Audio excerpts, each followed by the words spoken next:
তোর বয়ফ্রেন্ডকে কিস করলি? ওয়েট ওয়েট, এটা তোর বয়ফ্রেন্ড ছিল, বাট একে এখন আমার পছন্দ হয়েছে, সেই কারণে এখন থেকে ও আমার বয়ফ্রেন্ড। এটা কি কোনো মামার বাড়ির আবদার? পছন্দ হলো আর নিয়ে নিলাম। দেখি, আমার যেটা যখন পছন্দ হয় আমি তখন সেটাই নিতে পারি। কথা বলছে ও, মাথাটা তো খারাপ নাকি? আচ্ছা দেখো তো, তুমি কি এখনো ওরই বয়ফ্রেন্ড? এই, আমার বয়ফ্রেন্ডকে না এসব টাকা পয়সার লোক দেখিয়ে পটানো যাবে না, বুঝতে পেরেছিস? ও ভেবেছে কি টাকা দেখালেই সবকিছু কেনা যায়, এত সোজা? আচ্ছা দেখো তো, এখানে 5 লাখ মতন আছে। এখন ওকে তুমি ওরই বয়ফ্রেন্ড নাকি মত চেঞ্জ করেছো? শোন, এবার কিন্তু খুব বাড়াবাড়ি করছিস, এখান থেকে এক্ষুনি বেরো, নাহলে কিন্তু খুব খারাপ হয়ে যাবে। এ তো বড্ড ফালতু মেয়ে। এই চলো তুমি। দাঁড়াবে তো, কি বলছে একটু শুনি, দেখি কত ক্ষমতা ওর। এক্স্যাক্টলি, এটা মনে হয় তোমার জন্য তাও পোষাবে না।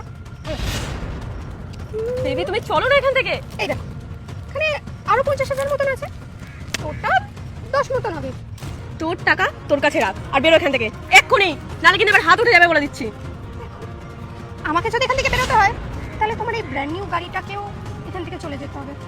একটু ভেবে বলো, 10 লাখ টাকা আর ব্র্যান্ড নিউ একটা গাড়ি, এইটা যদি তুমি রাজি হয়ে যাও তাহলে দুটোই পাবে। তার বদলে তোমায় কিছু করতে হবে না, জাস্ট আমার মেকআপ করতে হবে। আর 1 সেকেন্ড, আর এইটা ওর সাথে এতদিন প্রেম করেছো, টাকা পয়সা খরচা করেছো, এ নাও, এটা তোমার জন্য। তুমি বলো রাজি? না মানে বিষয়টা হচ্ছে, এটা তো আমার ড্রিম কার। আমি রাজি, আমি রাজি। তুমি কি বলছো শুভ?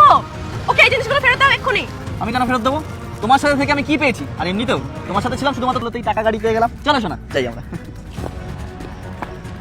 দেখলি রিয়া, আমি তোকে বলেছিলাম সব ছেলেই একরকম। মানেটা আমি তোমাকে বলছি। মাকে ভালোবাসলে সাবস্ক্রাইব করুন আর বাবাকে ভালোবাসলে লাইক করুন। তোমাকে বলছি, শোন, পরের মাসে তো বিয়ে করছি আর তোকে কিন্তু থাকতেই হবে। দ্বিতীয় পর্ব দেখতে এখনই সাবস্ক্রাইব করুন। পরের অংশ খুব শিগগিরই আপলোড করা হবে, মিস করবেন না।